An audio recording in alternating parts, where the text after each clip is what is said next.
স্বাধীনতার 50 বছর পেরিয়ে গেল, মুক্তি মিলেনি আজও। স্বাধীন দেশের স্বাধীন মানুষ, কেন বলো আজ তুমি রাজাকার? স্বাধীনতার 50 বছর পেরিয়ে গেল, মুক্তি মিলেনি আজও। স্বাধীন দেশের স্বাধীন মানুষ, কেন বলো আজ তুমি রাজাকার? কেন বলো আজ তুমি রাজাকার? মুক্তিযোদ্ধা হতে কোনো বয়স লাগে না, রাজাকার হতেও কোনো সময় লাগে না।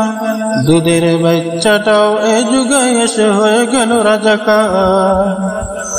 মুক্তিযোদ্ধা হতেও কোনো বয়স লাগে না, রাজাকার হতেও কোনো সময় লাগে না। দুধের বাচ্চাটাও এসে এ যুগে হয়ে গেল রাজাকার। এই যদি হয় মুখের কথা, তুমি কে আমি কে রাজাকার রাজাকার, তুমি কে আমি কে রাজাকার রাজাকার।